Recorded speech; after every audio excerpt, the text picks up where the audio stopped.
Հավատքի բանկի գրքույկը Չարլզ Սպերջեն օր հունվարի 9 Առատաձեռն մարդը կբարգավաճի և ոռոգողն ինքն էլ կոռոգվի Առակաց 11-րդ գլուխ 25-րդ խոսք Եթե ես ուզում եմ, որ իմ հոգին ծաղկի, ես պետք է չկուտակեմ իմ պաշարները, այլ պետք է տամ աղքատներին Ձեռքը փակ և ժլատ լինելը աշխարհի բարգավաճման ձևն է Բայց դա Աստծո ճանապարհը չէ, քանի որ նա ասում է.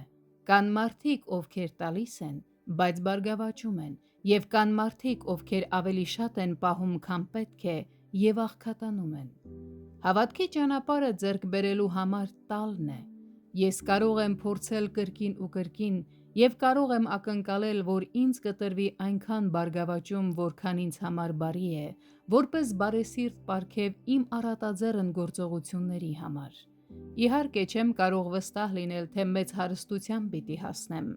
Լինելու եմ լի ու բարեկազմ, սակայն ոչ չափազանց ճարպակալած։ Չափից ավելի հարստությունը կարող է մարդուն դարձնել ծանրաշարժ և անփույթ, ինչպես սովորաբար լինում են գիրացած անձինք, և իմ հոգում առաջացնել աշխարհիկության մարսողության խանգարում,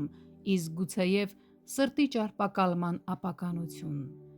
Բայց եթե ես այնքան լի լինեմ, որքան հարկ է առողջ լինելու համար, ապա կարող եմ լիովին գոհ լինել, և եթե Տերն ինձ բավարար միջոցներ շնորհի, ապա ինձ մնում է միայն դրանցով Նրան փառավորել։ Բայց կա մի մտավոր ու հոգևոր հարստություն, որին ես մեծապես ձգտում ու փափագում եմ, և դա իմ Աստծո, Նրա եկեղեցու և իմ մերձավորների հանդեպ առատաձեռն մտքերի արդյունք է։